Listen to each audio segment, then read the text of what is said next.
Well, let's speak now to Bociurkiw. He's a former spokesperson for the Organization for Security and Cooperation in Europe's Special Monitoring Mission to Ukraine. He joins us via Skype from Portugal. Sir, thank you for joining us here on Al Jazeera. So as we've been hearing, this prisoner swap did not go without criticism. It's obviously great news for all the people personally involved, the people who were prisoners. But when it comes to either finding peace or some kind of long-term agreement for the conflict between Ukraine and Russia, do you see this as a step in the right direction?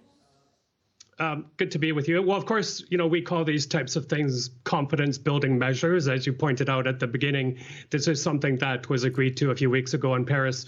But as your correspondent pointed out, it has caused some controversy at home. It is a bit of a lopsided swap, if I can put it that way. Ukraine gave up 127 captives and got back in return 76, including, I should point out, 2 contributors to Radio Free Europe and Radio Liberty, Stanislav Aseyev and Oleg Halazyuk. They're facing up to 15 years in captivity.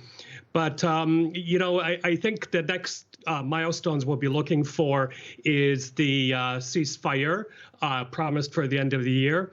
But I'm not getting my hopes up too high because there are 3 disengagement zones that have been active for quite some time, and there have been ceasefire violations, according to the OSCE, there for quite some time. So difficult to be optimistic. I suppose, I don't know whether we'd call it an optimistic note, but the leaders of both France and Germany did congratulate the parties involved for this prisoner swap and did mention specifically a future ceasefire.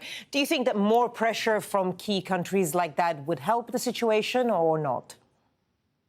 Well, absolutely it will help. However, it has to be pointed out with what's going on in Washington right now with a disgraced President Trump. His attention is not on Ukraine whatsoever. And Putin, Russia knows that, and it makes it that much more difficult for Zelensky to get any future gains or wins in the March for Peace. And the other thing I should say is, another indication of the way Putin manipulates the situation, if I can put it that way, is getting the Ukrainians to agree to give up those 5 Berkut riot police officers.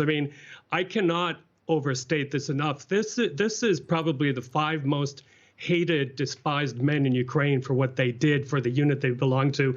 And I think Putin realizes by Zelensky handing them over, it could sow some social discord for Zelensky in Ukraine. When it comes to Putin, obviously a parallel can be drawn with Crimea, another area that was annexed by Russia a few years ago. One can see the strategic importance of Crimea as a naval base. When it comes to these territories, why do you think they are crucial or of interest to Russia? Great question.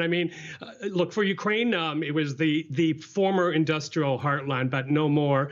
And for Russia, well, I think it's more symbolic than anything. For Putin, it's a distraction from his own domestic problems at home of inflation, pension problems, and also a slowing economy. But I think that another question has to be asked: if Ukraine were to get the Donbass back, who is going to pay the billions of dollars, in reconstruction? I've been to the occupied territories, in Luhansk and Donetsk, many times as part of the OSCE. And I can tell you, Barbara, some of the scenes I've seen there are equivalent to hell on earth. They're so bombed out and civilians so traumatized, including many children. So it remains to be seen what happens in terms of the return of those territories.